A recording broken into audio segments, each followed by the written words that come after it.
ਸਤਿ ਸ੍ਰੀ ਅਕਾਲ ਜੀ। ਪੰਜਾਬੀ ਰੇਡੀਓ ਤੇ Punjabi TV USA ਵੇਖ ਸੁਣ ਰਹੇ ਸਾਰੇ ਸਰੋਤਿਆਂ ਦਾ ਬਹੁਤ-ਬਹੁਤ ਸਵਾਗਤ ਹੈ ਇਸ ਸਮੇਂ ਦੇ programme beyond the headlines with Mandeep Punia ਦੇ ਵਿੱਚ। ਜਿਸ ਤਰ੍ਹਾਂ ਤੁਸੀਂ ਜਾਣਦੇ ਹੋ ਕਿ ਹਰ ਰੋਜ਼ ਦੀ ਤਰ੍ਹਾਂ ਪ੍ਰੋਗਰਾਮ 'ਚ ਸਾਥ ਹੁੰਦਾ ਹੈ ਸੀਨੀਅਰ ਪੱਤਰਕਾਰ ਮਨਦੀਪ ਪੂਨੀਆ ਜੀ ਦਾ ਤੇ ਦੇਸ਼ ਦੁਨੀਆ ਨਾਲ ਜੁੜੀਆਂ ਹੋਈਆਂ ਵੱਖ-ਵੱਖ ਖਬਰਾਂ ਹੁੰਦੀਆਂ ਨੇ ਜਿਨ੍ਹਾਂ ਤੇ ਚਾਨਣਾ ਪਾਈਦਾ ਹੈ। ਸੋ ਨਾਲ ਜੋੜਦੇ ਹਾਂ ਪੂਨੀਆ ਜੀ ਨੂੰ, ਫਿਰ ਖਬਰਾਂ ਦਾ ਕਰਾਂਗੇ। ਬਹੁਤ-ਬਹੁਤ ਸਵਾਗਤ ਹੈ ਜੀ।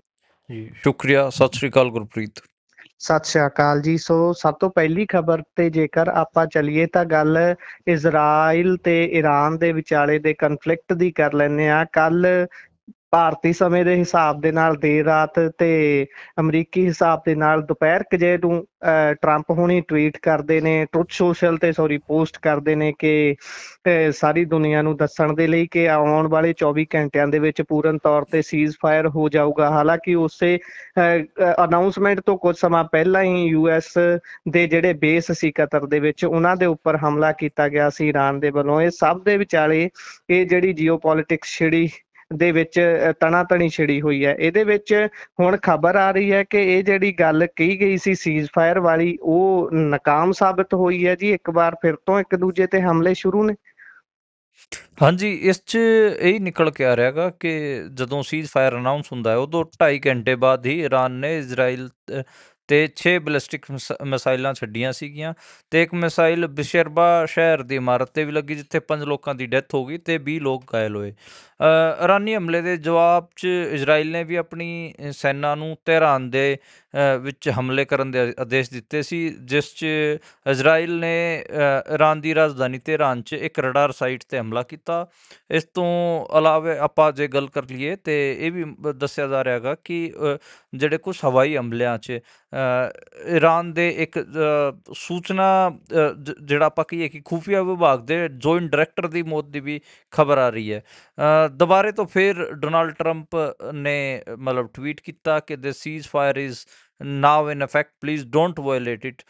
ਤੇ ਉਸ ਤੋਂ ਬਾਅਦ ਮਤਲਬ ਦੁਬਾਰੇ ਕਿਹਾ ਕਿ ਜਿਵੇਂ ਕੱਲ ਸਵੇਰੇ ਅੱਜ ਸਵੇਰੇ ਜਿਹੜਾ 3:32 ਮਿੰਟ ਤੇ ਜਿਹੜਾ ਟਰੰਪ ਨੇ ਸੀਜ਼ ਫਾਇਰ ਦੀ ਸਹਿਮਤੀ ਤੇ ਐਲਾਨ ਕੀਤਾ ਸੀਗਾ, ਉਸ ਤੋਂ ਦੁਬਾਰੇ ਫਿਰ 10:38 ਤੇ ਇੱਕ ਹੋਰ ਪੋਸਟ ਲਿਖਣੀ ਪਈ ਕਿ ਹੁਣ ਦੁਬਾਰੇ ਸੀਜ਼ ਫਾਇਰ ਲਾਗੂ ਹੋ ਗਿਆ, ਇਫੈਕਟਿਵ ਹੈ ਤੇ ਇਹਨੂੰ ਹੁਣ ਨਾ ਤੋੜਿਆ ਜਾਵੇ। ਇਹ ਗੱਲ ਕਹੀ ਗਈ ਤੇ ਜਿਵੇਂ ਇਹ ਨਿਕਲ ਕੇ ਸਾਹਮਣੇ ਆਇਆ ਕਿ ਜਿਹੜਾ IRGC ਦਾ ਜਿਹੜਾ ਇੰਟੈਲੀਜੈਂਸ ਦਾ ਡਿਪਟੀ ਚੀਫ ਸੀਗਾ ਉਹਦੀ ਡੈਥ ਦੀ ਖਬਰ ਹੈ ਇੱਕ ਤਾਂ, ਤੇ ਦੂਜਾ ਤਹਿਰਾਨ ਦੇ ਵਿੱਚ ਕਈ ਥਾਵਾਂ ਤੇ ਇਜ਼ਰਾਈਲ ਨੇ ਹਮਲੇ ਕੀਤੇ ਹੈਗੇ ਆ।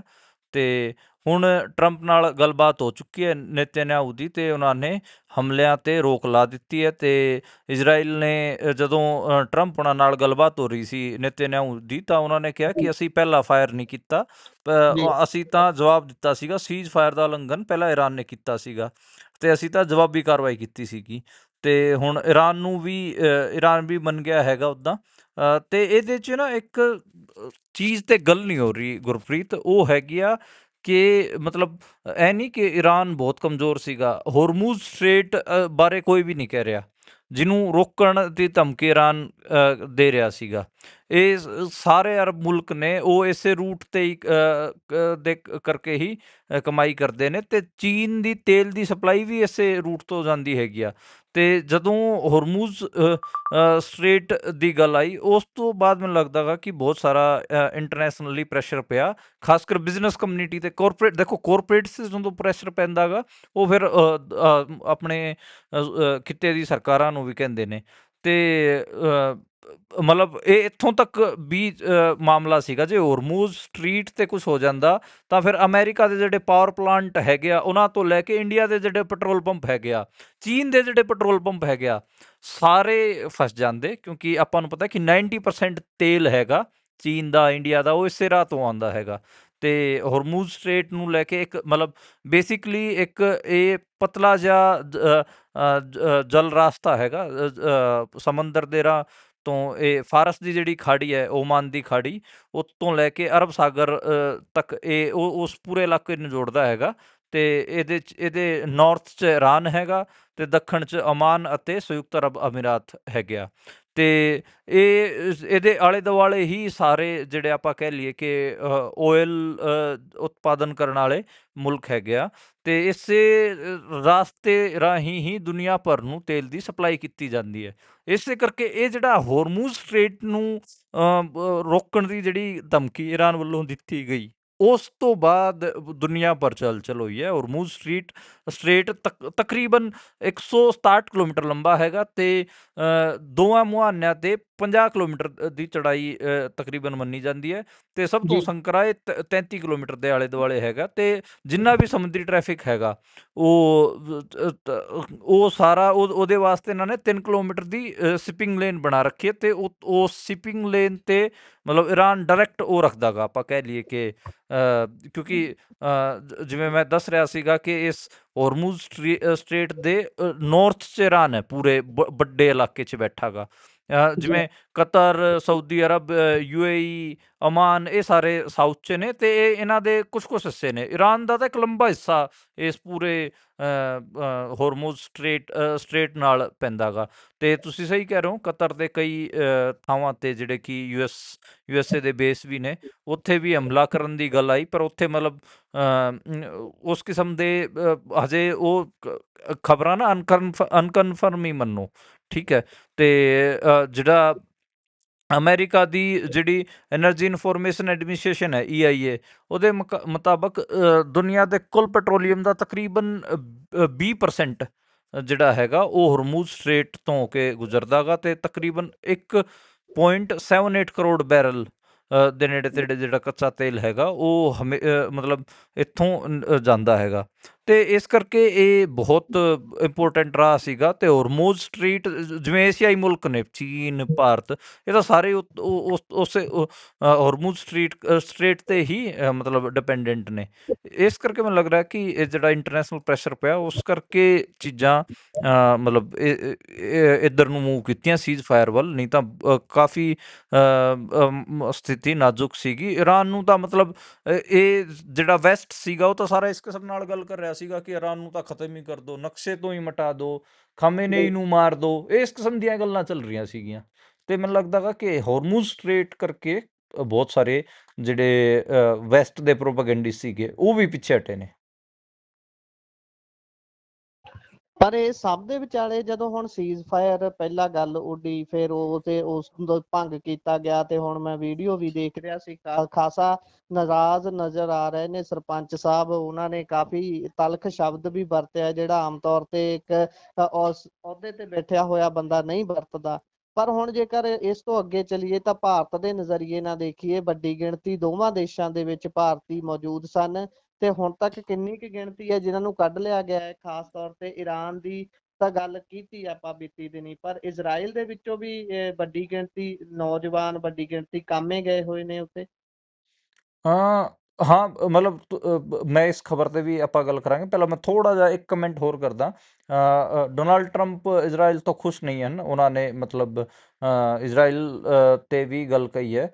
ਉਹਨਾਂ ਨੇ ਕਿਹਾ ਹੈਗਾ ਕਿ ਡੋਨਾਲਡ ਟਰੰਪ ਨੇ ਕਿਹਾ ਕਿ ਮੈਨੂੰ ਲੱਗਦਾ ਕਿ ਇੱਕ ਰੋਕੇਟ ਸਮੇਂ ਸੀਮਾ ਯਦੀ ਜੇ ਸੀਜ਼ ਫਾਇਰ ਅਨਾਊਂਸ ਹੋ ਜਾਏ ਤੇ ਉਸ ਤੋਂ ਬਾਅਦ ਦਾਗਿਆ ਗਿਆ ਸੀਗਾ, ਤੇ ਇਜ਼ਰਾਈਲ ਨੂੰ ਇਸ ਕਿਸਮ ਦੀ ਕਾਰਵਾਈ ਨਹੀਂ ਕਰਨੀ ਚਾਹੀਦੀ ਸੀ। ਇਹਨਾਂ ਲੋਕਾਂ ਨੂੰ ਸ਼ਾਂਤ ਹੋਣਾ ਚਾਹੀਦਾ।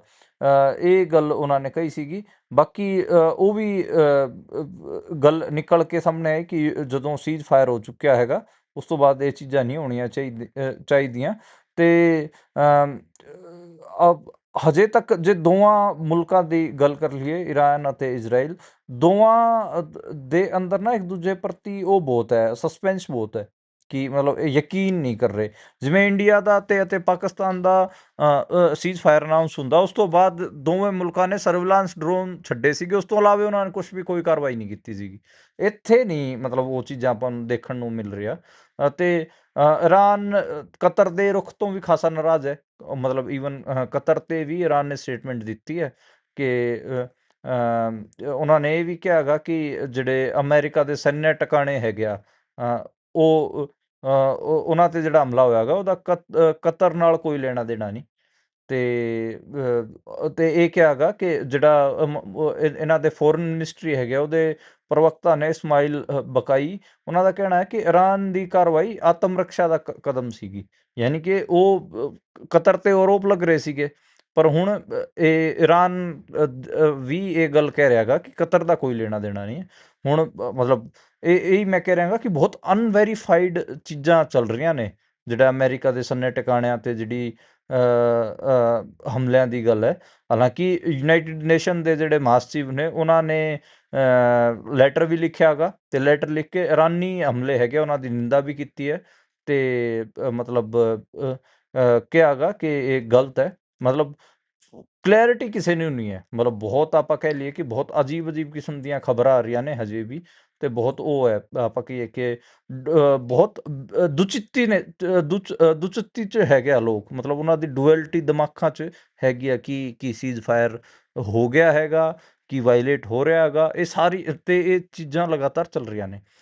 ਇਸ ਤੋਂ ਜੇ ਜਿਹੜੀ ਖਬਰ ਦੀ ਤੁਸੀਂ ਗੱਲ ਕਰ ਰਹੇ ਸੀਗੇ, ਇਜ਼ਰਾਈਲ ਤੋਂ ਵੀ ਇੰਡੀਆ ਦੇ ਬੰਦਿਆਂ ਨੂੰ ਰੈਸਕਿਊ ਕੀਤਾ ਜਾ ਰਿਹਾ ਹੈਗਾ, ਤੇ ਇਰਾਨ ਤੋਂ ਵੀ ਬੰਦਿਆਂ ਨੂੰ, ਇੰਡੀਆ ਦੇ ਬੰਦਿਆਂ ਨੂੰ ਰੈਸਕਿਊ ਕੀਤਾ ਜਾ ਰਿਹਾ ਹੈਗਾ। ਹਜੇ ਤੱਕ 2003 ਜਿਹੜੇ ਇੰਡੀਅਨ ਸਿਟੀਜ਼ਨ ਹੈਗੇ ਆ ਉਹ ਰੈਸਕਿਊ ਕੀਤੇ ਜਾ ਚੁੱਕੇ ਹਨ, ਤੇ ਹਜੇ ਇਹ ਰੈਸਕਿਊ ਚੱਲ ਹੀ ਰਿਹਾ ਹੈਗਾ। ਹੁਣ ਤਾਂ ਜੇ ਸੀਜ਼ ਫਾਇਰ ਹੋ ਗਿਆ ਫਿਰ ਅੱਗੇ ਕੀ ਬਣੂਗਾ, ਉਹ ਇੱਕ ਅੱਡ ਕਿਸਮ ਦਾ ਸਵਾਲ ਹੈ।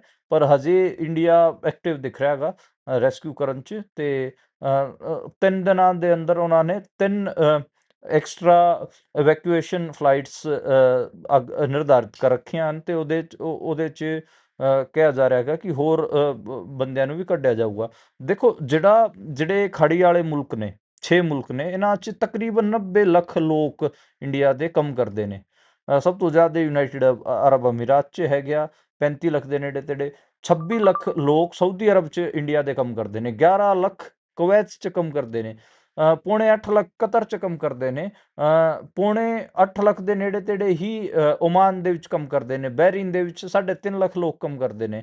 ਤੇ ਉੱਥੇ ਜੇ ਖਾੜੀ ਵਾਲੇ ਮੁਲਕ ਹੈਗੇ ਆ, ਉੱਥੇ ਜੇ ਇਸ ਕਿਸਮ ਦੇ ਮਾਹੌਲ ਰਹਿਣਗੇ ਤਾਂ ਫਿਰ ਦਿੱਕਤ ਤਾਂ ਇਹਨਾਂ ਨੂੰ ਵੀ ਵਧੂਗੀ।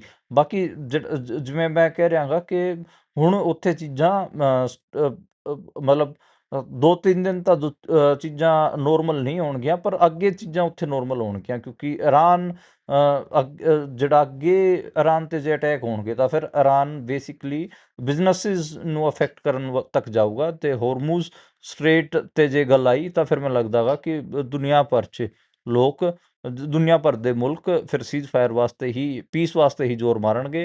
ਹਾਲਾਂਕਿ ਅਮਰੀਕਾ ਵੱਲੋਂ ਇਹ ਜ਼ੋਰ ਮਾਰ ਦਿੱਤਾ ਗਿਆ ਹੈਗਾ, ਤੇ ਮੈਨੂੰ ਲੱਗਦਾ ਵਾ ਕਿ ਹੁਣ ਅਗਲੇ 2-3 ਦਿਨਾਂ ਤੱਕ ਕੋਈ ਇਸ ਕਿਸਮ ਦੀਆਂ ਖਬਰਾਂ ਆਣੀਆਂ ਨਹੀਂ। ਜੀ, ਜੇਕਰ ਆਪਾਂ ਅੱਗੇ ਚੱਲੀਏ ਤਾਂ ਉਧਰ ਸਾਬਕਾ ਪ੍ਰਧਾਨ ਮੰਤਰੀ HD ਦੇਵਗੌੜਾ ਹੁਣਾਂ ਨੂੰ ਲੈ ਕੇ ਖਬਰ ਆ ਰਹੀ ਹੈ ਕਿ ਉਹਨਾਂ ਦਾ ਜਿਹੜਾ ਦੂਸਰਾ ਪੋਤਾ ਵੀ ਹੈ ਉਹ ਵੀ ਰੇਪ ਦੇ ਮਾਮਲੇ ਦੇ ਵਿੱਚ ਖਬਰ ਆਈ ਹੈ ਫਸ ਗਿਆ। ਹਾਂਜੀ, ਬੇਸਿਕਲੀ ਇਹ ਜਿਹੜੇ HD ਦੇਵਗੌੜਾ ਸਾਹਿਬ ਸੀਗੇ ਇੰਡੀਆ ਦੇ ਪ੍ਰਾਈਮ ਮਿਨਿਸਟਰ, ਉਹਨਾਂ ਦੇ ਪੋਤੇ ਨੇ, ਤੇ ਇਹ ਮਤਲਬ ਉਹਨਾਂ ਦੇ 2 ਪੋਤੇ ਮਤਲਬ ਰੇਪ ਕੇਸਾਂ 'ਚ ਲਗਾਤਾਰ ਆਪਾਂ ਕਹਿ ਲਈਏ ਕਿ ਗ੍ਰਿਫਤਾਰ ਹੋਏ ਨੇ। ਤੇ ਇੱਕ ਪਹਿਲਾ ਜਿਹੜਾ ਪ੍ਰਜਲਾ ਰਵੰਨਾ ਹੋਇਆ ਸੀਗਾ, ਪ੍ਰਜਲਾ ਰਵੰਨਾ ਬਾਰੇ ਆਪਾਂ ਜਦੋਂ ਪਿਛਲੇ ਸਾਲ ਲੋਕ ਸਭਾ ਇਲੈਕਸ਼ਨਾਂ ਦੀ ਗੱਲ ਚੱਲਦੀ ਸੀ, ਉਦੋਂ ਆਪਾਂ ਉਹਦੀ ਖਬਰ ਲਈ ਸੀਗੀ ਆਪਣੇ ਬੁਲੇਟਿਨਾਂ 'ਚ। ਕਈ ਦਿਨ ਆਪਾਂ ਉਹ ਪ੍ਰਜਲਾ ਰਵੰਨਾ 'ਤੇ ਗੱਲ ਕੀਤੀ ਸੀਗੀ, ਕਿਵੇਂ ਉਸਨੇ ਆਪਣੇ ਹੀ ਸੂਬੇ ਦੀ ਮਤਲਬ ਸਰਕਾਰੀ ਕਰਮਚਾਰੀਆਂ ਤੋਂ ਲੈ ਕੇ ਹੋਰ ਪਾਰਟੀ ਦੀ ਜਿਹੜੀ ਵਰਕਰ ਸੀਗੀਆਂ, ਬਹੁਤ ਸਾਰੀ ਮਹਿਲਾਵਾਂ ਨੂੰ ਟਾਰਗੇਟ ਕੀਤਾ ਸੀਗਾ, ਤੇ ਉਹਨਾਂ ਦੇ ਵੀਡੀਓਜ਼ ਵੀ ਬਣਾਏ ਸੀ। ਬਾਅਦ 'ਚ ਉਹ ਵਿਦੇਸ਼ ਭੱਜ ਗਿਆ ਸੀਗਾ, ਤੇ ਉਹਦੀ ਗ੍ਰਿਫਤਾਰੀ ਬਾਅਦ 'ਚ ਹੋਈ ਸੀਗੀ। ਖਾਸਾ ਜਦੋਂ ਰੌਲਾ ਪੈ ਗਿਆ, ਉਸ ਤੋਂ ਬਾਅਦ ਉਸਨੇ 31 ਮਈ 2024 ਨੂੰ ਜਾ ਕੇ ਅਰੈਸਟ ਕੀਤਾ ਸੀਗਾ। ਉਹਦੇ 'ਚ ਮਤਲਬ ਪ੍ਰਜਵਲਾ ਰਵੰਨਾ ਨੇ ਤਾਂ ਤਕਰੀਬਨ ਇਹ ਨੰਬਰ ਵੀ ਦਿੱਤਾ ਦਾ ਕਿ 200 ਮਹਿਲਾਵਾਂ ਨਾਲ ਰੇਪ ਕੀਤਾ ਸੀਗਾ, ਤੇ ਉਹਨਾਂ ਦੇ ਵੀਡੀਓਜ਼ ਬਣਾਏ ਸੀਗੇ। ਇਹ ਹੁਣ ਛੋਟਾ ਬੇਟਾ ਹੈਗਾ ਸੂਰਜ ਰਵੰਨਾ, ਤੇ ਸੂਰਜ ਰਵੰਨਾ ਨੂੰ ਮਰਦਾਂ ਨਾਲ ਆਪਾਂ ਕਹੀਏ ਕਿ ਯੌਨ ਸ਼ੋਸ਼ਣ ਕਰਨ ਦੇ ਆਰੋਪ ਤੇ ਗ੍ਰਿਫਤਾਰ ਕੀਤਾ ਗਿਆ ਹੈਗਾ। ਉਹਨਾਂ ਦੇ ਜਿਹੜੇ ਪਾਰਟੀ ਦੇ ਵਰਕਰ ਹੈਗੇ ਆ 2 ਜਣੇ, ਉਹਨਾਂ ਨੇ ਆਰੋਪ ਲਾਇਆ ਹੈਗਾ ਕਿ ਜਿਹੜੇ ਸੂਰਜ ਰਵੰਨਾ ਹੈਗੇ ਉਹਨਾਂ ਨੇ ਉਹਨਾਂ ਨਾਲ ਅਨਨੈਚੁਰਲ ਸੈਕਸ ਕੀਤਾ ਹੈਗਾ, ਇਸ ਕਰਕੇ ਉਹਨਾਂ ਨੂੰ ਅਰੈਸਟ ਕੀਤਾ ਗਿਆ ਹੈਗਾ। ਯਾਨੀ ਕਿ ਦੋਵੇਂ HD ਦੇਵਗੌੜਾ ਦੇ ਦੋਵੇਂ ਪੋਤੇ ਸੈਕਸ ਸਕੈਂਡਲਸ 'ਚ ਫਸੇ ਨੇ, ਤੇ ਦੋਵਾਂ ਦੀ ਗ੍ਰਿਫਤਾਰੀ ਹੋਈ ਹੈ। ਤੇ ਮਤਲਬ ਇਹ ਬਹੁਤ ਮਾੜੀ ਗੱਲ ਹੈ। ਮਤਲਬ ਤੁਹਾਡਾ ਦਾਦਾ ਪ੍ਰਧਾਨ ਮੰਤਰੀ ਰਿਹਾ ਹੋਵੇ ਤੇ ਤੁਸੀਂ ਇਸ ਕਿਸਮ ਦੇ ਕੰਮਾਂ 'ਚ ਸ਼ਾਮਿਲ ਹੋ, ਸ਼ਮੂਲੀਅਤ ਹੋਵੇ, ਤੇ ਇਹ ਦੋਵੇਂ ਮਤਲਬ ਪੋਲਿਟਿਕਸ 'ਚ ਵੀ ਹੈਗਾ। ਸੂਰਜ ਜਿਹੜਾ ਪ੍ਰਜਲਾ ਰਵੰਨਾ ਹੈ ਉਹ ਤਾਂ ਚੋਣ ਲੜਦਾ ਰਿਹਾ, MP ਰਿਹਾ, ਸਾਂਸਦ ਰਿਹਾ ਹੈਗਾ। ਨਰਿੰਦਰ ਮੋਦੀ ਉਹਦੇ ਵਾਸਤੇ ਰੈਲੀ ਵੀ ਕਰਕੇ ਆਏ ਸੀਗੇ ਕਰਨਾਟਕਾ 'ਚ, ਕਿਉਂਕਿ ਜਿਹੜੀ HD ਦੇਵਗੌੜਾ ਦੀ ਪਾਰਟੀ ਹੈ ਉਹਨਾਂ ਦਾ ਅਲਾਇੰਸ ਹੈਗਾ BJP ਨਾਲ, ਤੇ ਉੱਥੇ ਪ੍ਰਜਲਾ ਰੇਵੰਨਾ ਵਾਸਤੇ ਇੱਕ ਚੋਣ ਕੈਂਪੇਨ ਕਰਨ ਜਾਂਦੇ ਰਹੇ ਹੈਗੇ ਨਰਿੰਦਰ ਮੋਦੀ। ਤੇ ਇਹ ਵੀ ਆਪਾਂ ਜੇ ਗੱਲ ਕਰ ਲਈਏ, ਜਿਹੜਾ ਸੂਰਜ ਰਵੰਨਾ ਹੈ ਇਹ ਵੀ MLC ਹੈਗਾ, ਉੱਥੇ ਪੋਲੀਟੀਸ਼ੀਅਨ ਹੈ, ਪੋਲਿਟਿਕਸ ਐਕਟਿਵ ਹੈ। ਤੇ ਹੁਣ ਇਹ ਵੀ 1 ਸਾਲ ਤੋਂ ਲਗਾਤਾਰ ਇਹਦੇ ਤੇ ਵੀ ਕੇਸ ਚੱਲ ਰਿਹਾ ਹੈ। ਜੀ, ਉਧਰ ਜੇਕਰ ਆਪਾਂ ਇਲੈਕਸ਼ਨ ਕਮਿਸ਼ਨ ਤੇ ਰਾਹੁਲ ਗਾਂਧੀ ਦੇ ਵਿਚਾਲੇ ਦੀ ਤਣਾਤਣੀ ਦੀ ਗੱਲ ਕਰੀਏ ਤਾਂ ਇਲੈਕਸ਼ਨ ਕਮਿਸ਼ਨ ਨੇ ਰਾਹੁਲ ਗਾਂਧੀ ਨੂੰ ਸੱਦ ਲਿਆ ਜੀ ਗੱਲਬਾਤ ਲਈ। ਹਾਂਜੀ, ਰਾਹੁਲ ਗਾਂਧੀ ਨੂੰ ਇੱਕ ਲੈਟਰ ਲਿਖ ਕੇ ਇਲੈਕਸ਼ਨ ਕਮਿਸ਼ਨ ਆਫ ਇੰਡੀਆ ਨੇ ਸੱਦਿਆ ਹੈਗਾ, ਤੇ ਕਿਹਾ ਹੈਗਾ ਕਿ ਜਿਹੜਾ ਉਹ ਲਗਾਤਾਰ ਮਹਾਰਾਸ਼ਟਰ ਚੋਣ ਨੂੰ ਲੈ ਕੇ ਦਾਂਧਲੀ ਤੇ ਆਰੋਪ ਲਾ ਰਹੇ ਨੇ, ਉਹਦੇ ਤੇ ਚਰਚਾ ਇਲੈਕਸ਼ਨ ਕਮਿਸ਼ਨ ਆਫ ਇੰਡੀਆ ਕਰਨਾ ਚਾਹੁੰਦਾ ਹੈਗਾ। ਤੇ 12 ਜੂਨ ਨੂੰ ਮੇਲ ਕੀਤਾ ਗਿਆ ਸੀਗਾ, ਤੇ ਇੱਕ ਲੈਟਰ ਰਾਹੁਲ ਦਾ ਜਿਹੜਾ ਰੈਜ਼ੀਡੈਂਸ ਉੱਥੇ ਵੀ ਇਹਨਾਂ ਨੇ ਬਾਏ ਪੋਸਟ ਭੇਜਿਆ ਹੈਗਾ। ਉਹਦੇ 'ਚ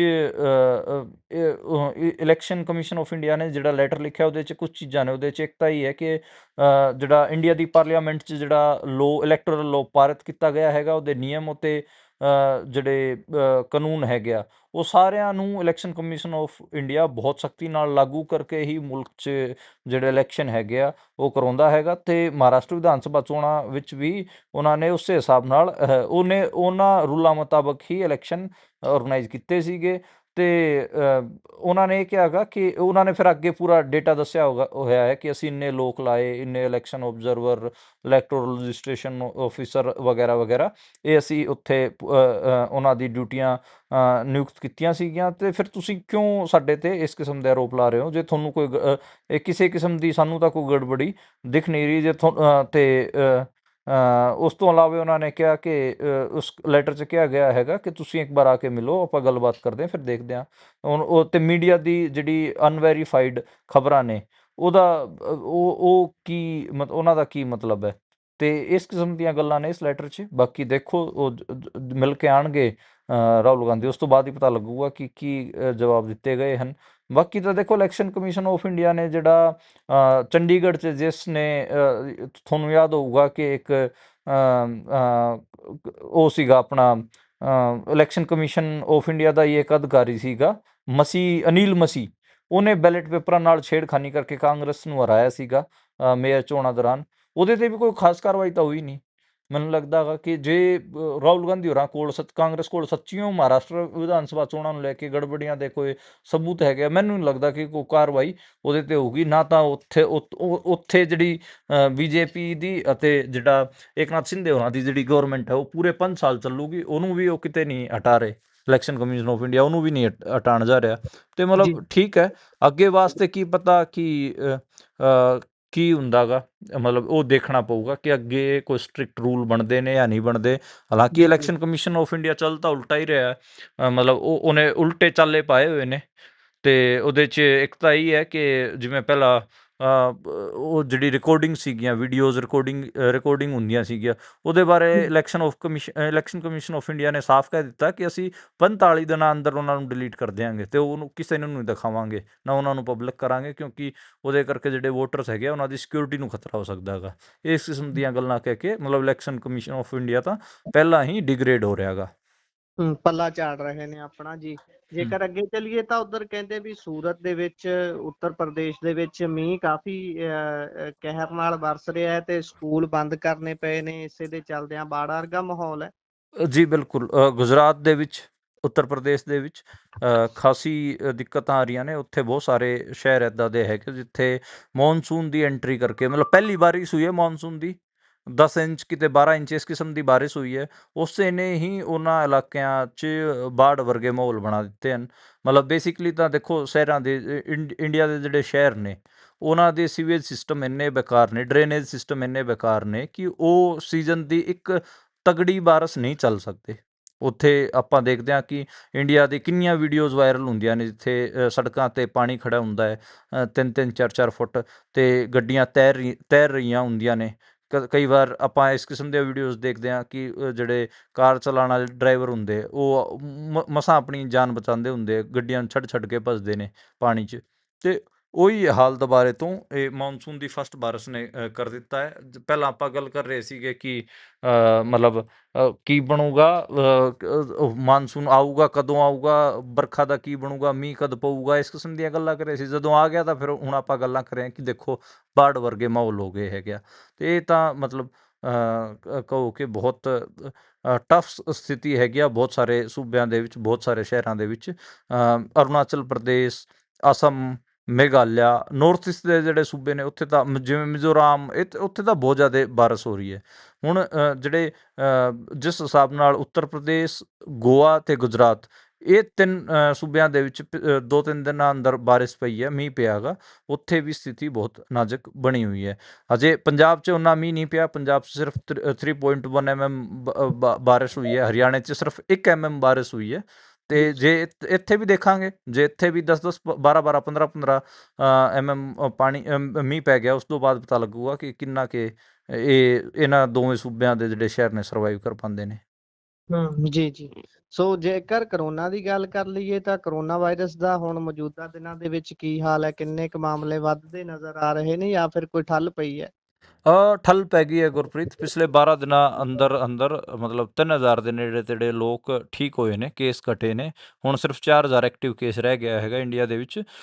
ਡਾਕਟਰਾਂ ਨੇ ਕਿਹਾ ਹੈਗਾ ਕਿ ਹੁਣ ਕੋਵਿਡ ਦੀ ਜਿਹੜੀ ਇਹ ਵੇਵ ਹੈ ਉਹ ਗੰਭੀਰ ਨਹੀਂ ਰਹੀ ਹੈਗੀ ਆ, ਸੀਰੀਅਸ ਇਹਨੂੰ ਮਤਲਬ ਨਾ ਲਿਆ ਜਾਵੇ, ਅਤੇ ਲੋਕਾਂ ਨੂੰ ਹੁਣ ਹੋਮ ਆਈਸੋਲੇਸ਼ਨ 'ਚ ਰੱਖਿਆ ਜਾ ਰਿਹਾ ਹੈਗਾ। ਹਾਲਾਂਕਿ ਪਿਛਲੇ 24 ਘੰਟਿਆਂ ਅੰਦਰ 3 ਲੋਕਾਂ ਦੀ ਡੈਥ ਹੋਈ ਹੈ, ਅਤੇ ਡੈਥਸ ਤਾਂ ਥੋੜ੍ਹੀਆਂ ਇਸ ਵਾਰ ਹੋਈਆਂ ਨੇ।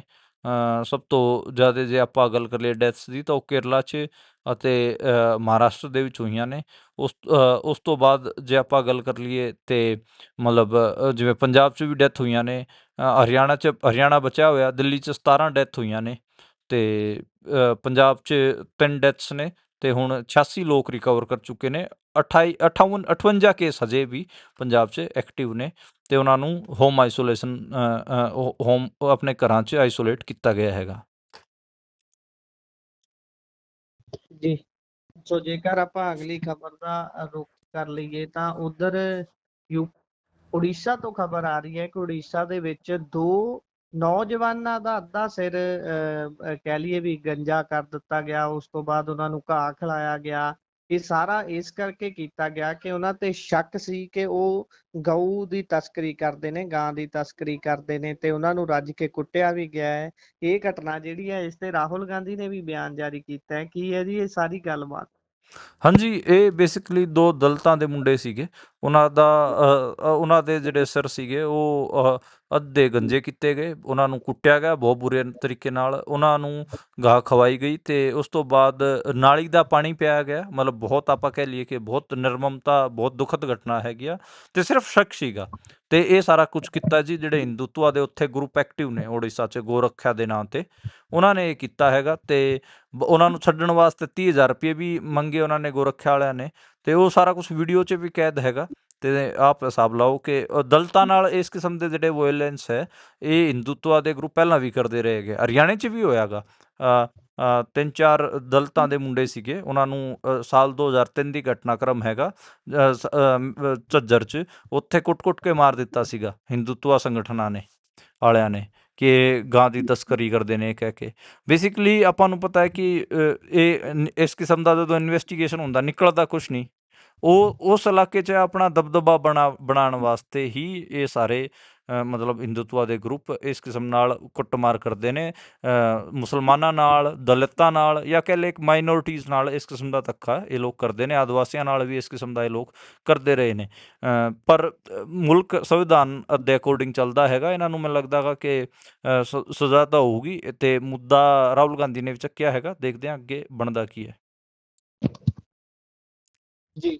ਸੋ ਜੇਕਰ ਅਗਲੀ ਖਬਰ ਤੇ ਚੱਲੀਏ ਤਾਂ ਅਗਲੀ ਖਬਰ ਤੇ ਵੀ ਇਹੋ ਜਿਹੀ ਹੈ ਜਿਹਦੇ ਵਿੱਚ ਯੂਪੀ ਦੇ ਕੁਝ ਬ੍ਰਾਹਮਣਾਂ ਨੇ ਯਾਦਵ ਕਥਾਵਾਚਕ ਨੂੰ ਕੁੱਟ ਦਿੱਤਾ ਫੜ ਕੇ ਜੀ। ਇਹ ਕੀ ਕਾਰਨ ਰਿਹਾ ਉਸ ਨੂੰ ਕੁੱਟਣ ਦਾ?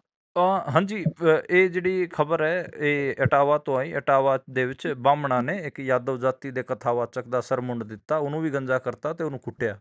ਬੇਸਿਕਲੀ ਬਾਹਮਣਾ ਦਾ ਤਾਂ ਇਤਰਾਜ਼ ਸੀਗਾ ਕਿ ਇਹ ਜਿਹੜਾ ਯਾਦਵ ਹੈ ਇਹ ਕਿਉਂ ਕਥਾਵਾਚਨ ਕਰ ਰਿਹਾ ਗਾ, ਕਿਉਂ ਭਗਵਾਨ ਦੀ ਜਿਹੜੀ ਕਥਾ ਹੈ ਇਹ ਸੁਣਾ ਰਿਹਾ ਗਾ। ਇਹ ਆਪਾਂ ਆਪਣੇ ਬੁਲੇਟਿਨ 'ਚ ਪਹਿਲਾਂ ਵੀ ਕਈ ਵਾਰ ਗੱਲ ਕਰ ਚੁੱਕੇ ਹਾਂ ਕਿ ਹਿੰਦੂਤਵਾ ਦੇ ਵਿੱਚ ਜਿਹੜੇ ਬਾਹਮਣ ਨੇ, ਖਾਸ ਕਰ ਜਿਹੜੇ ਰੈਡੀਕਲ ਬਾਹਮਣ ਨੇ, ਉਹ ਆਪਣੇ ਆਪ ਨੂੰ ਇੱਕ ਏਜੰਸੀ ਮੰਨਦੇ ਨੇ ਕਿ ਜੇ ਰੱਬ ਨਾਲ ਕਿਸੇ ਬੰਦੇ ਨੂੰ ਮਿਲਣਾ ਹੈਗਾ ਤੇ ਅਸੀਂ ਮਿਲਵਾਵਾਂਗੇ, ਕਿਸੇ ਹੋਰ ਦੀ ਅਥਾਰਟੀ ਨਹੀਂ ਹੈ। ਕੋਈ ਬੰਦਾ ਡਾਇਰੈਕਟ ਜਾ ਕੇ ਨਹੀਂ ਮਿਲ ਸਕਦਾ, ਜਾਂ ਫਿਰ ਹੋਰ ਕੋਈ ਜਾਤ ਫਰਿਸ਼ਟਪਣੇ ਦਾ ਕੰਮ ਯਾਨੀ ਕਿ ਪੰਡਤਾਈ ਦਾ ਕੰਮ ਨਹੀਂ ਕਰ ਸਕਦੀ, ਜਾਂ ਫਿਰ ਜਿਹੜਾ ਮੰਤਰ ਉਚਾਰਨ ਜਾਂ ਫਿਰ ਕਥਾ ਵਾਚਨ ਇਸ ਕਿਸਮ ਦੇ ਕੰਮ ਨਹੀਂ ਕਰ ਸਕਦੀ। ਇਹ ਉਹਦਾ ਹੀ ਨਤੀਜਾ ਹੈ। ਹਾਲਾਂਕਿ ਜਿਹੜੇ ਅਖਿਲੇਸ਼ ਯਾਦਵ ਨੇ ਸੂਬੇ ਦੇ ਵੱਡੇ ਆਗੂ ਤੇ ਸਾਬਕਾ ਮੁੱਖ ਮੰਤਰੀ, ਉਹ ਉਸ ਯਾਦਵ ਕਥਾਵਾਚਕ ਨਾਲ ਖੜੇ ਹੋਏ ਨੇ। ਉਹਨਾਂ ਨੂੰ ਆਪਣੇ ਲਖਨਊ ਰੈਜ਼ੀਡੈਂਸ ਤੇ ਸੱਦਿਆ ਵੀ ਹੈਗਾ ਤੇ ਉਹਨੂੰ ਸਨਮਾਨਿਤ ਕਰਕੇ 21,000 ਰੁਪਇਆ ਵੀ ਦਿੱਤਾ ਹੈਗਾ। ਤੇ ਦੇਖੋ, ਇਹ ਹਿੰਦੂਤਵਾ ਦੀ ਫਿਲੋਸਫੀ ਦੀ ਸਭ ਤੋਂ ਵੱਡੀ ਦਿੱਕਤ ਇਹੀ ਹੈ। ਮਤਲਬ ਜੇ ਮੈਂ ਗੱਲ ਕਰਨੀ ਚਾਹਾਂ, ਉਸ ਤੇ ਪ੍ਰੋਬਲਮ ਹੀ ਇਹੀ ਹੈ ਕਿ ਬੰਦੇ ਅਤੇ ਰੱਬ ਦਾ ਉਹ ਸਿੱਧਾ ਮਤਲਬ ਆਪਾਂ ਕਹੀਏ ਕਿ ਰਿਸ਼ਤਾ ਹੋਣ ਹੀ ਨਹੀਂ ਦਿੰਦੇ। ਉਹਨਾਂ ਨੂੰ ਲੱਗਦਾ ਗਾ ਕਿ ਅਸੀਂ ਇੱਕ ਵਿੱਚ ਏਜੰਸੀ ਹੈਗੇ ਆ, ਅਸੀਂ ਮੰਤਰੋਚਾਰਨ ਕਰਕੇ ਜਾਂ ਫਿਰ ਬੰਦੇ ਨੂੰ ਜੇ ਰੱਬ ਨਾਲ ਮਿਲਾਣਾ ਹੈਗਾ, ਜੇ ਮਿਲਣਾ ਵੀ ਹੈਗਾ ਤੇ ਸਾਡੇ ਰਾਹੀਂ ਮਿਲੂ। ਜੀ ਜੇ ਮੁਕਤੀ ਵੀ ਮਤਲਬ ਉਹ ਬਿਲਕੁਲ ਸ਼ਮਸ਼ਾਨ ਘਾਟ ਤੱਕ ਪਿੱਛਾ ਨਹੀਂ ਛੱਡਦੇ ਬੰਦੇ ਦਾ। ਜੇ ਬੰਦੇ ਨੂੰ ਮੁਕਤੀ ਵੀ ਉਹ ਮਰ ਵੀ ਗਿਆ ਤਾਂ ਵੀ ਉਹਦੇ ਆਪਾਂ ਕਹਿ ਲਈਏ ਕਿ ਉਹਦੀ ਖੀਰ ਖਾਣ ਜਾਂਦੇ ਨੇ। ਇਹ ਹਿੰਦੂਤਵਾ ਦੀ ਫਿਲੋਸਫੀ ਦੀ ਦਿੱਕਤ ਇੱਕ ਇਹ ਹੀ ਹੈ। ਮੈਨੂੰ ਲੱਗਦਾ ਗਾ ਕਿ ਹਿੰਦੂ ਧਰਮ 'ਚ ਕੋਈ ਦਿੱਕਤ ਨਹੀਂ ਹੈ, ਬਹੁਤ ਪੀਸਫੁਲ, ਬਹੁਤ ਵਧੀਆ ਰਿਲੀਜਨ ਹੈਗਾ। ਪਰ ਜੇ ਇਹ ਏਜੰਸੀਜ਼ ਕ੍ਰੀਏਟ ਕੀਤੀਆਂ ਜਾਣਗੀਆਂ ਤੇ ਫਿਰ ਲੋਕ ਤਾਂ ਮਤਲਬ, ਔਰ ਖਾਸ ਕਰ ਦਲਿਤਾਂ ਨਾਲ ਜਿਹੜਾ ਜਿਸ ਕਿਸਮ ਦਾ ਧੱਕਾ ਕਰਦੇ ਨੇ, ਉਹ ਹੋਰ ਦੂਸਰੀ ਜਾਤਾਂ ਵਾਲੇ, ਵਰਨ ਵਿਵਸਥਾ ਜਿਹੜੀ ਹਿੰਦੂਤਵਾ ਦੀ ਹੈਗੀ ਆ ਉਹ ਕਿੰਨੀ ਜ਼ਿਆਦਾ ਮਾੜੀ ਹੈਗੀ ਆ, ਜਾਤੀਵਾਦ ਕਿੰਨਾ ਮਾੜਾ ਹੈਗਾ, ਤੇ ਰੱਬ ਨਾਲ ਡਾਇਰੈਕਟ ਰਿਸ਼ਤਾ ਨਹੀਂ ਰੱਖਣ ਦਿੰਦੇ ਲੋਕਾਂ ਨੂੰ, ਉਹ ਕਿੰਨਾ ਮਾੜਾ ਹੈਗਾ। ਮੈਨੂੰ ਲੱਗਦਾ ਗਾ ਕਿ ਇਹ ਕੁਛ ਦਿੱਕਤਾਂ ਵੀ ਨੇ ਤੇ ਇਹ ਉਸੇ ਕਿਸਮ ਦਾ ਹੀ ਇਹ ਪੂਰਾ ਕਹਿ ਲਈਏ ਕਿ ਜਿਹਨੂੰ ਆਪਾਂ ਕਈ ਵਾਰ ਬਾਹਮਣਵਾਦ ਦਾ ਵੀ ਨਾਂ ਲੈ ਦਿੰਦੇ ਆ ਕਿ ਇਹ ਜੀ ਬਾਹਮਣਵਾਦ ਜਿਹੜੀ ਵਿਵਸਥਾ ਹੈਗੀ ਆ ਉਹਦੇ ਕਰਕੇ ਇਹ ਸਾਰਾ ਕੁਝ ਹੋ ਰਿਹਾ ਹੈਗਾ। ਜਿਹੜੀ ਖੇਤੀਬਾੜੀ ਕਰਨ ਵਾਲੀਆਂ ਜਾਤਾਂ ਨੇ, ਉਹ ਮਤਲਬ ਉਹਨਾਂ ਨੂੰ ਬਹੁਤ ਦਿੱਕਤ ਆਉਂਦੀ ਹੈ ਕਿਉਂਕਿ ਖੇਤੀਬਾੜੀ ਕਰਨ ਵਾਲੀ ਜਾਤਾਂ ਨੂੰ ਜਾਂ ਫਿਰ ਜਿਹੜੇ ਕਾਮੇ ਬੰਦੇ ਨੇ ਉਹਨਾਂ ਨੂੰ ਉਹ ਸ਼ੂਦਰ ਮੰਨਦੇ ਨੇ। ਯਾਦਵ, ਜੱਟ, ਇਹ ਜਿੰਨੇ ਵੀ ਤੁਸੀਂ ਜਾਤਾਂ ਨੂੰ ਦੇਖੋਗੇ ਸਾਰਿਆਂ ਨੂੰ ਉਹਨਾਂ ਨੇ ਸ਼ੂਦਰ ਕੈਟੇਗਰੀ 'ਚ ਪਾਇਆ ਹੋਇਆ। ਹਾਲਾਂਕਿ ਜੱਟਾਂ ਨੂੰ ਤਾਂ ਤੇ ਜਾਟਾਂ ਨੂੰ ਤਾਂ ਹੋਰ ਥੱਲੇ ਪਾਇਆ ਹੋਇਆ। ਉਹਨਾਂ ਨੂੰ ਤਾਂ ਚੰਡਾਲ ਲਿਖਦੇ ਨੇ ਕਿ ਇਹ ਤਾਂ ਜੀ ਚੰਡਾਲ ਨੇ ਆਪਣੇ ਧਰਮ ਗ੍ਰੰਥਾਂ ਦੇ ਅੰਦਰ। ਇਸੇ ਕਰਕੇ ਆਪ ਜੀ ਨੂੰ ਇਹ ਵੀ ਦਿਖੂਗਾ ਕਿ ਜਦੋਂ ਇਸ ਸਬ ਕੰਟੀਨੈਂਟ ਦੇ ਵਿੱਚ, ਸਾਊਥ ਏਸ਼ੀਆ ਦੇ ਵਿੱਚ ਭਗਤੀ ਮੂਵਮੈਂਟ ਅਤੇ ਸੂਫੀ ਮੂਵਮੈਂਟ ਜਦੋਂ ਚੱਲਦਾ ਹੈਗਾ ਤੇ ਲੋਕ ਭਗਤੀ ਸੰਤਾਂ ਨਾਲ ਤੇ ਸੂਫੀ ਸੰਤਾਂ ਨਾਲ ਜੁੜਦੇ ਨੇ ਤੇ ਬਹੁਤ ਸਾਰੇ ਅਲੱਗ ਸੈਕਟ ਵੀ ਬਣਦੇ ਨੇ ਤੇ ਅੱਡ ਜਿਹੜੇ ਧਰਮ ਵੀ ਬਣਦੇ ਨੇ। ਉਹ ਇਹੀ ਕਾਰਨ ਹੈਗਾ। ਕਬੀਰ ਤੋਂ ਲੈ ਕੇ ਤੁਸੀਂ ਫਰੀਦ ਸ਼ਾਹ, ਬੁੱਲੇ ਸ਼ਾਹ ਤੱਕ ਜਾਓਗੇ, ਹੋਰ ਤੁਸੀਂ ਫਰੋਲੋਗੇ ਸੰਤ ਤੁਕਾਰਾਮ, ਰਵਿਦਾਸ, ਭਗਤ ਰਵਿਦਾਸ, ਇਹ ਸਾਰਿਆਂ ਦੀ ਤੁਸੀਂ ਪੜ੍ਹੋਗੇ ਤਾਂ ਉਹ ਸੈਂਟਰਲ ਥੀਮ ਉਹੀ ਹੈ ਕਿ ਇਹ ਜਿਹੜਾ ਬਾਹਮਣਵਾਦ ਹੈ ਤੇ ਬੰਦੇ ਨੂੰ ਊਚ ਨੀਚ ਕਰਨਾ ਜਾਂ ਫਿਰ ਰੱਬ ਨੂੰ ਨਹੀਂ ਮਿਲਣ ਦੇਣਾ, ਬੰਦੇ ਅਤੇ ਰੱਬ ਦੇ ਵਿੱਚ ਇੱਕ ਏਜੰਸੀ ਕ੍ਰੀਏਟ ਕਰਨਾ ਬਾਹਮਣ ਦੇ ਦੁਆਰਾ, ਉਹ ਸਾਰੇ ਦੇ ਉਲਟ ਹੀ ਇਹ ਸੂਫੀ ਭਗਤ ਅਤੇ ਜਿਹੜੇ ਭਗਤੀ ਵਾਲੇ ਜਿਹੜੇ ਸੰਤ ਰਹੇ ਸਾਰੇ ਖਿਲਾਫ ਰਹੇ ਨੇ। ਉਹਨਾਂ ਦੀ ਬਾਣੀਆਂ 'ਚ ਵੀ ਉਸ ਕਿਸਮ ਦਾ ਆਪਾਂ ਨੂੰ ਉਹ ਫਿਲੋਸਫੀਕਲ ਪੁਆਇੰਟ ਆਫ ਵਿਊ ਦਿਖ ਜਾਂਦਾ ਗਾ। ਜੀ ਜੇਕਰ ਅੱਗੇ ਚਲੀਏ ਤਾਂ ਉਧਰ ਕਹਿੰਦੇ ਵੀ ਹਰਿਆਣਾ ਰਾਜਸਥਾਨ ਦੇ ਵਿਚਾਲੇ ਦਾ ਜਿਹੜਾ ਪਾਣੀਆਂ ਨੂੰ ਲੈ ਕੇ ਵਿਵਾਦ ਹੈ ਉਹ ਹੁਣ ਤਕਰੀਬਨ ਸੁਲਝ ਸਕਦਾ ਹੈ, ਸਿੱਧੇ ਰਾਹੇ ਗੱਲ ਪੈ ਸਕਦੀ ਹੈ ਕਿਉਂਕਿ ਦੋਨੋਂ ਸਟੇਟਾਂ ਦੇ ਸੀਐਮ ਜਿਹੜੇ ਨੇ ਉਹ ਗੱਲਬਾਤ ਕਰ ਰਹੇ ਨੇ ਤੇ ਸਹਿਮਤੀ ਤੱਕ ਪਹੁੰਚੀ ਹੈ ਗੱਲਬਾਤ। ਹਾਂਜੀ, ਇਹ ਕਿਹਾ ਜਾ ਰਿਹਾ ਗਾ ਕਿ ਰਾਜਸਥਾਨ ਦੇ ਜਿਹੜੇ ਮੁੱਖ ਮੰਤਰੀ ਨੇ ਭਜਨ ਲਾਲ ਸ਼ਰਮਾ ਤੇ ਹਰਿਆਣੇ ਦੇ ਮੁੱਖ ਮੰਤਰੀ ਨਾਇਬ ਸਿੰਘ ਸੈਣੀ, ਇਹ ਦੋਵੇਂ ਮਿਲਣਗੇ ਤੇ ਜਿਹੜਾ ਕਈ ਜਿਹੜੇ ਸਿਟੀਜ਼ ਨੇ ਜਿਹੜੇ ਨਾਲ ਇੱਕ ਦੂਜੇ ਦੇ ਕਲੋਜ਼ ਨੇ, ਹਰਿਆਣਾ ਰਾਜਸਥਾਨ ਬਾਰਡਰ ਤੇ ਪੈਂਦੇ ਨੇ, ਉਹਨਾਂ ਦੇ ਸੀਵੇਜ ਨੂੰ ਲੈ ਕੇ ਅਤੇ ਯਮੁਨਾ ਦਾ ਜਿਹੜਾ ਪਾਣੀ ਹੈ ਉਹਨੂੰ ਲੈ ਕੇ ਬਟਵਾਰਾ ਕਰਨਗੇ। ਹੁਣ ਦੇਖੋ, ਦਿੱਕਤ ਇੱਕ ਮੈਂ ਜਦੋਂ SYL ਦੇ ਪਾਣੀ ਦੀ ਗੱਲ ਚੱਲ ਰਹੀ ਸੀਗੀ, ਇਹ ਗੱਲ ਚੱਲ ਰਹੀ ਸੀ ਸਤਲੁਜ ਦੇ ਪਾਣੀ ਦੀ, ਉਦੋਂ ਵੀ ਮੈਂ ਇਹ ਸਵਾਲ ਰੇਜ਼ ਕੀਤਾ ਸੀਗਾ ਕਿ ਹਰਿਆਣਾ ਨੂੰ ਯਮੁਨਾ ਦਾ ਪਾਣੀ ਦਾ ਮਿਲਦਾ ਨਹੀਂ ਤੇ ਹਰਿਆਣੇ 'ਚ ਜਿਹੜੀ ਨਦੀ ਵਗਦੀ ਹੈਗੀ ਆ ਉਹ ਯਮੁਨਾ ਨਦੀ ਵਗਦੀ ਹੈਗੀ ਆ, ਠੀਕ ਹੈ। ਤੇ ਹਰਿਆਣੇ ਨੂੰ ਡਿਮਾਂਡ ਕਰਨੀ ਚਾਹੀਦੀ ਕਿ ਉਹਨਾਂ ਨੂੰ ਯਮੁਨਾ ਦਾ ਜਿਹੜਾ ਪਾਣੀ ਹੈ ਉਹ ਪੂਰਾ ਮਿਲੇ, ਠੀਕ ਹੈ। ਜੇ ਰਾਈਪੇਰ ਮਤਲਬ ਜਿਹੜੇ ਏਰੀਆ ਤੋਂ ਜਿਹੜੀ ਨਦੀ ਵਗਦੀ ਹੈਗੀ ਆ ਉਹਦਾ ਹੀ ਰਾਈਟ ਹੁੰਦਾ ਗਾ ਨਾ। ਤੇ ਹਰਿਆਣਾ ਯਮੁਨਾ ਨਦੀ ਦਾ ਪਾਣੀ ਡਿਮਾਂਡ ਕਰਨ ਦੀ ਬਜਾਏ ਪੰਜਾਬ ਦੀ ਨਦੀਆਂ ਦਾ ਪਾਣੀ ਮੰਗੀ ਜਾਂਦਾ ਗਾ। ਇਹ ਮਤਲਬ ਬਹੁਤ ਪ੍ਰੋਬਲਮੈਟਿਕ ਚੀਜ਼ ਹੈ। ਠੀਕ ਹੈ, ਇੱਥੋਂ ਹੀ ਸਾਰੀ ਚੀਜ਼ਾਂ ਦੀ ਹੁਣ ਰਾਜਸਥਾਨ ਨੂੰ ਪਾਣੀ ਦੇ ਦੇਣਗੇ ਮਤਲਬ, ਕਿਉਂਕਿ ਉੱਥੇ ਵੀ ਬੀਜੇਪੀ ਦੀ ਸਰਕਾਰ ਹੈ, ਹਰਿਆਣੇ 'ਚ ਵੀ ਬੀਜੇਪੀ ਦੀ ਸਰਕਾਰ ਹੈ, ਸੈਂਟਰ 'ਚ ਵੀ ਬੀਜੇਪੀ ਦੀ ਸਰਕਾਰ ਹੈ, ਲੇਕਿਨ ਮਤਲਬ ਉਹ ਉਸ 'ਚ ਕੋਈ ਦਿੱਕਤ ਨਹੀਂ ਹੋਊਗੀ ਇਹਨਾਂ ਨੂੰ। ਯਾਰ ਆਪਣੇ ਸੂਬੇ ਵਾਸਤੇ ਪਾਣੀ ਮੰਗੋ। ਜਿਹੜਾ ਦੱਖਣ ਹਰਿਆਣਾ ਹੈਗਾ ਸਾਰਾ ਇਹ ਸੁੱਕਾ ਪਿਆ, ਇਹਨੂੰ ਪਾਣੀ ਜਾਊਗਾ ਯਮੁਨਾ ਦਾ ਤਾਂ ਵਧੀਆ ਰਹੂਗਾ। ਆਪਣੇ ਸੂਬੇ ਵਾਸਤੇ ਪਾਣੀ ਮੰਗੋ, ਤੁਸੀਂ ਰਾਜਸਥਾਨ ਭੇਜਣ ਦੀ ਗੱਲ ਕਰ ਰਹੇ ਹੋ। ਇਹ ਚੀਜ਼ਾਂ ਨੇ ਮਤਲਬ। ਤੇ ਦੂਜਾ ਇੱਕ ਇਹ ਵੀ ਹੈ ਕਿ ਹਰਿਆਣੇ ਦਾ ਬਹੁਤ ਸਾਰਾ ਇਲਾਕਾ ਇਸ ਕਿਸਮ ਦਾ ਵੀ ਹੈਗਾ, ਖਾਸ ਕਰ ਸਾਊਥ ਹਰਿਆਣਾ ਦਾ, ਜਿੱਥੇ ਅਰਾਵਲੀ ਦੇ ਪਹਾੜ ਨੇ ਤੇ ਉੱਥੇ ਗਰਾਊਂਡ ਵਾਟਰ ਜਿਹੜਾ ਹੈਗਾ ਉਹ ਖਾਰਾ ਹੈਗਾ, ਉੱਥੇ ਉਸ 'ਚ ਨਮਕ ਹੈਗਾ। ਤੇ ਉਹ ਉਸ ਕਰਕੇ ਜੇ ਨਹਿਰੀ ਪਾਣੀ ਵੀ ਉੱਥੇ ਲੈ ਕੇ ਜਾਂਦੇ ਨੇ, ਯਮੁਨਾ ਨਦੀ ਦਾ ਪਾਣੀ ਵੀ ਲੈ ਗਏ, ਤੇ ਉੱਥੇ ਉੱਥੋਂ ਦੀ ਜ਼ਮੀਨ ਕਾਮਯਾਬ ਨਹੀਂ ਹੈਗੀ ਆ, ਉੱਥੇ ਸੇਮ ਦੀ ਸਮੱਸਿਆ ਆ ਜਾਊਗੀ, ਵਾਟਰ ਲੋਗਿੰਗ ਦੀ ਸਮੱਸਿਆ ਆਊਗੀ। ਜੀ। ਸੋ ਜੇਕਰ ਆਪਾਂ ਅਗਲੀ ਖਬਰ ਦਾ ਰੁਖ ਕਰ ਲੈਂਦੇ ਹਾਂ ਤਾਂ ਅਗਲੀ ਖਬਰ ਆਖ ਰਹੀ ਹੈ ਕਿ ਪੰਜਾਬ ਦੇ ਵਿੱਚ ਜਲਦ ਹੀ ਮੰਤਰੀ ਮੰਡਲ 'ਚ ਫੇਰਬਦਲ ਹੋਊਗਾ, ਕੈਬਨਿਟ ਦਾ ਸ਼ਿੰਗਾਰ ਬਣ ਸਕਦੇ ਨੇ ਅਰੋੜਾ ਸਾਹਿਬ। ਇਹ ਵੀ ਖਬਰ ਆ ਰਹੀ ਹੈ ਤੇ ਅੱਜ ਕਹਿੰਦੇ ਰਲ ਵੀ ਬੈਠੇ ਸੀ ਇਹ ਕੁਝ ਫਾਈਨਲਾਈਜ਼ ਕਰਨ ਦੇ ਲਈ। ਇਹ ਪੱਕਾ ਹੋ ਗਿਆ ਜਾਂ ਫਿਰ ਹਾਲੇ ਉਡੀਕ ਕਰਨੀ ਪਊਗੀ ਇਹਦੀ? ਅੱਜ ਦੇਖੋ, ਜਿਹੜੇ ਪੰਜਾਬ ਦੇ ਮੁੱਖ ਮੰਤਰੀ ਨੇ ਉਹ ਪੰਜਾਬ ਦੇ ਗਵਰਨਰ ਨੂੰ ਮਿਲੇ ਨੇ, ਗੁਲਾਬ ਚੰਦ ਕਟਾਰੀਆ ਨਾਲ ਉਹਨਾਂ ਦੀ ਮੁਲਾਕਾਤ ਹੋਈ ਹੈ। ਤੇ ਮੈਨੂੰ ਲੱਗਦਾ 3-4 ਦਿਨਾਂ ਅੰਦਰ ਅੰਦਰ ਹੀ ਇਹ ਜਿਹੜੇ ਨਵੇਂ ਮੰਤਰੀ ਹੋਣਗੇ ਤੇ ਜਿਹੜਾ ਫੇਰ ਬਦਲ ਵੀ ਕੀਤਾ ਜਾਊਗਾ ਉਹਦੀ ਖਬਰ ਆ ਜੂਗੀ। ਤੇ ਅੱਜ ਇਹਨਾਂ ਦੀ ਮੀਟਿੰਗ ਵੀ ਸੀਗੀ, ਉਹਦੇ 'ਚ ਇਹ ਅਟਕਲਾਂ ਲੱਗ ਰਹੀਆਂ ਹੈਗੀਆਂ ਕਿ ਇਸ ਨੂੰ ਸੰਜੀਵ ਅਰੋੜੇ ਨੂੰ ਵਧੀਆ ਮੰਤਰੀ ਪਦ ਦਿੱਤੇ ਜਾਣਗੇ। ਇਸ 'ਤੇ ਗੱਲ ਹੋ ਰਹੀ ਹੈ। ਬਾਕੀ ਇਹ ਜਿਹੜੀ ਜੀਤ ਹੋਈ ਹੈ ਲੁਧਿਆਣੇ ਦੇ ਵਿੱਚ, ਉਹ ਤੋਂ ਬਾਅਦ ਇਹਨਾਂ ਨੇ ਵਿਕਟਰੀ ਮਾਰਚ ਵੀ ਕੱਢੇ ਨੇ। ਜਿਹੜੇ ਮੁੱਖ ਮੰਤਰੀ ਨੇ ਭਗਵੰਤ ਮਾਨ, ਉਹ ਵੀ ਹਮਲਾਵਰ ਨੇ, ਉਹਨਾਂ ਨੇ ਸ਼੍ਰੋਮਣੀ ਅਕਾਲੀ ਦਲ 'ਤੇ ਵੀ ਹਮਲਾ ਬੋਲਿਆ ਗਾ। ਸਿਸੋਦੀਆ ਵੀ ਮਤਲਬ ਕਿੰਨੇ ਦਿਨ ਹੋ ਗਏ ਪੰਜਾਬ 'ਚ ਚੁੱਪ ਵੀ ਫਿਰਦੇ ਸੀਗੇ, ਉਹਨਾਂ ਨੇ ਵੀ ਸਟੇਟਮੈਂਟ ਦੇ ਕੇ ਕਿਹਾ, ਮਨੀਸ਼ ਸਿਸੋਦੀਆ ਨੇ, ਕਿ 2027 'ਚ ਆਮ ਆਦਮੀ ਪਾਰਟੀ ਦੀ ਹਨੇਰੀ ਆਊਗੀ। ਇਹ ਸਟੇਟਮੈਂਟ ਉਹਨਾਂ ਵੱਲੋਂ ਵੀ ਆਈ ਹੈ। ਤੇ ਦੇਖੋ ਬਾਈ ਇਲੈਕਸ਼ਨ ਜਿੱਤਣਾ ਇੱਕ ਹੋਰ ਗੱਲ ਹੁੰਦੀ ਹੈ ਤੇ ਸਟੇਟ ਅਸੈਂਬਲੀ ਇਲੈਕਸ਼ਨ ਜਿੱਤਣਾ ਬਹੁਤ ਅੱਡ ਕਿਸਮ ਦਾ ਮਾਮਲਾ ਹੈਗਾ। ਬਾਈ ਇਲੈਕਸ਼ਨ ਤਾਂ ਤੁਸੀਂ ਚਲੋ ਜਿੱਤ ਗਏ ਹੈਗੇ ਹੋ, ਸੰਜੀਵ ਅਰੋੜੇ ਕੋਲ ਬਹੁਤ ਬਥੇਰਾ ਪੈਸਾ ਸੀ, ਉੱਥੇ ਛਾੜੀਆਂ, ਰਾਸ਼ਨ ਪਾਣੀ ਵੰਡ ਕੇ ਤੇ ਹੋਰ ਜਿਹੜਾ ਅਫਸਰਾਂ ਦਾ ਦਬਾਅ ਪਾ ਕੇ ਸਰਕਾਰ ਦਾ ਜਿੰਨਾ ਧੱਕਾ ਚੱਲਦਾ ਉਹ ਆਪਾਂ ਨੂੰ ਪਤਾ ਹੀ ਹੈ। ਪਰ ਜਿਹੜੀ 27 ਵਾਲੇ ਜਿਹੜੇ ਬਿਆਨ ਆ ਰਹੇ ਨੇ, ਉਹ ਮੈਨੂੰ ਲੱਗਦਾ ਗਾ ਕਿ ਇਹ ਬਹੁਤ ਜਲਦਬਾਜ਼ੀ ਇਹਨਾਂ ਦੀ। ਇਹਨਾਂ ਨੂੰ ਪਤਾ ਤਾਂ ਲੱਗੂਗਾ ਜਦੋਂ ਇਹ ਚੋਣਾਂ 'ਚ ਜਾਣਗੇ, ਉਦੋਂ ਪਤਾ ਲੱਗੂਗਾ ਇਹਨਾਂ ਨੂੰ। ਉਧਰੋਂ ਸ਼੍ਰੋਮਣੀ ਅਕਾਲੀ ਦਲ ਨੂੰ ਵੀ ਨਸੀਹਤ ਦਿੰਦੇ ਨਜ਼ਰ ਆ ਰਹੇ ਸੀ ਅੱਜ ਜਦੋਂ ਰੋਡ ਸ਼ੋਅ ਕੀਤਾ ਗਿਆ ਮੁੱਖ ਮੰਤਰੀ ਸਾਹਿਬ ਦੇ ਵੱਲੋਂ, ਤੇ ਕਹਿੰਦੇ ਵੀ ਤੁਸੀਂ ਚੁਣਾਵ ਹੀ ਨਾ ਲੜੋ। ਇਹੋ ਜਿਹੀਆਂ ਬਿਆਨਬਾਜ਼ੀਆਂ ਨੂੰ ਕਿਵੇਂ ਵੇਖਦੇ ਹੋ? ਬਿਆਨਬਾਜ਼ੀ ਤਾਂ ਕੀ ਬਹੁਤ ਮਤਲਬ ਜਲਦਬਾਜ਼ੀ ਹੈਗੀ ਆ। ਜਿਵੇਂ ਅਸੀਂ ਇੱਕ ਸਟੱਡੀ ਕਰ ਰਹੇ ਹਾਂ ਗੁਰਪ੍ਰੀਤ, ਜਦੋਂ ਸਾਡੀ ਸਟੱਡੀ ਪੂਰੀ ਹੋ ਗਈ, ਅਕੈਡਮਿਕ ਸਟੱਡੀ ਹੈ, ਉਦੋਂ ਤੁਹਾਡੇ ਨਾਲ ਅਸੀਂ ਡਿਸਕਸ ਵੀ ਕਰਾਂਗੇ। ਅਸੀਂ ਮਾਲਵੇ 'ਚ ਸੀਗੇ, ਉੱਧਰ ਅਸੀਂ ਕਲੀਅਰ ਕੱਟ ਦੇਖ ਰਹੇ ਸੀਗੇ ਕਿ ਸ਼੍ਰੋਮਣੀ ਅਕਾਲੀ ਦਲ 'ਚ ਮਤਲਬ ਲੋਕ ਦੁਬਾਰੇ ਮੁੜ ਆਪਣਾ ਇੰਟਰਸਟ ਸ਼ੋਅ ਕਰ ਰਹੇ ਨੇ। ਅਸੀਂ ਉਹਦੇ 'ਚ ਸਾਰੀ ਪਾਰਟੀਆਂ ਬਾਰੇ ਸਵਾਲ ਪਾਏ ਹੋਏ ਨੇ, 96 ਸਵਾਲ ਨੇ। ਖਾਸੀ ਡਿਟੇਲ ਸਟੱਡੀ ਅਸੀਂ ਕਰ ਰਹੇ ਹਾਂ ਪੰਜਾਬ 'ਤੇ। ਤੇ ਮੈਂ 12-13 ਦਿਨ ਗਰਾਊਂਡ 'ਤੇ ਸੀਗਾ ਤੇ ਮੈਂ ਲੋਕਾਂ ਤੋਂ ਸਵਾਲ ਪੁੱਛ ਰਿਹਾ ਸੀਗਾ। ਉਦੋਂ ਮੈਨੂੰ ਸਮਝ ਆ ਰਿਹਾ ਸੀਗਾ ਕਿ ਲੋਕ ਦੁਬਾਰੇ ਮਤਲਬ ਆਮ ਆਦਮੀ ਪਾਰਟੀ ਤੋਂ ਇੰਨੇ ਪਰੇਸ਼ਾਨ ਨੇ, ਉਹ ਕਾਂਗਰਸ ਅਤੇ ਸ਼੍ਰੋਮਣੀ ਅਕਾਲੀ ਦਲ ਵੱਲ ਜ਼ਿਆਦਾ ਇੰਟਰਸਟਡ ਦਿਖ ਰਹੇ ਸੀਗੇ। ਤੇ ਭਗਵੰਤ ਮਾਨ ਦਾ ਗ੍ਰਾਫ ਵੀ ਖਾਸਾ ਡਾਊਨ ਹੋਇਆ ਗਾ। ਤੇ ਇਹਨਾਂ ਨੂੰ ਪਤਾ ਤਾਂ 27 'ਚ ਜਦੋਂ ਇਲੈਕਸ਼ਨਾਂ ਜਾਣਗੇ ਉਦੋਂ ਪਤਾ ਲੱਗੂਗਾ ਇਹਨਾਂ ਨੂੰ। ਹੁਣ ਤਾਂ ਚਲੋ ਅਕਾਲੀ ਦਲ 'ਤੇ ਤੰਜ ਕਰ ਸਕਦੇ ਹੈਗੇ ਆ, ਕਾਂਗਰਸ 'ਤੇ ਤੰਜ ਕਰ ਸਕਦੇ ਹੈਗੇ ਆ। ਹਾਂ, ਮੈਂ ਇਹ ਨਹੀਂ ਕਹਿ ਰਿਹਾ ਕਿ ਅਕਾਲੀ ਦਲ ਅਤੇ ਕਾਂਗਰਸ ਬਹੁਤ ਘੈਂਟ ਹੈਗੇ ਆ, ਉਹਨਾਂ 'ਚ ਵੀ ਆਪਣੇ ਕਿਸਮ ਦੇ ਨੁਕਸ ਹੈਗੇ ਆ। ਇਸੇ ਕਰਕੇ ਤਾਂ ਹੀ ਉਹ ਮਤਲਬ ਇੰਨੀ ਉਹਨਾਂ ਦੀ ਬੁਰੀ ਸਥਿਤੀ ਬਣੀ ਹੈ, ਉਹ ਵੀ ਆਪਾਂ ਨੂੰ ਪਤਾ ਹੈ। ਮਤਲਬ ਅਕਾਲੀ ਦਲ ਦੀ ਸਮੱਸਿਆਵਾਂ ਬਾਰੇ ਵੀ ਪਤਾ ਹੈ, ਕਾਂਗਰਸ 'ਚ ਜਿਹੜੀ ਆਪਸੀ ਖਿੱਚੋਤੂ ਹੈ ਉਹ ਉਸ ਬਾਰੇ ਵੀ ਆਪਾਂ ਨੂੰ ਪਤਾ ਹੈ। ਜੀ। ਸੋ ਇਸੇ ਦੇ ਨਾਲ ਪ੍ਰੋਗਰਾਮ ਦਾ ਸਮਾਂ ਇੱਥੇ ਸਮਾਪਤ ਹੁੰਦਾ ਹੈ। ਸੋ ਤੁਸੀਂ ਜੁੜੇ ਜਾਣਕਾਰੀਆਂ ਸਾਂਝੀਆਂ ਕੀਤੀਆਂ, ਬਹੁਤ ਬਹੁਤ ਧੰਨਵਾਦ ਜੀ। ਜੀ ਸ਼ੁਕਰੀਆ, ਸਤਿ ਸ੍ਰੀ ਅਕਾਲ ਗੁਰਪ੍ਰੀਤ। ਸਤਿ ਸ੍ਰੀ ਅਕਾਲ। ਸੋ ਇੱਥੇ ਪ੍ਰੋਗਰਾਮ ਦਾ ਹੁੰਦਾ ਸਮਾਂ ਸਮਾਪਤ। ਜੁੜੇ ਰਹੋ ਪੰਜਾਬੀ ਰੇਡੀਓ ਤੇ ਪੰਜਾਬੀ TV USA ਦੇ ਨਾਲ। ਪ੍ਰੋਗਰਾਮਾਂ ਦੀ ਲਗਾਤਾਰਤਾ ਬਰਕਰਾਰ ਰਹੇਗੀ। ਧੰਨਵਾਦ, ਸਤਿ ਸ੍ਰੀ ਅਕਾਲ।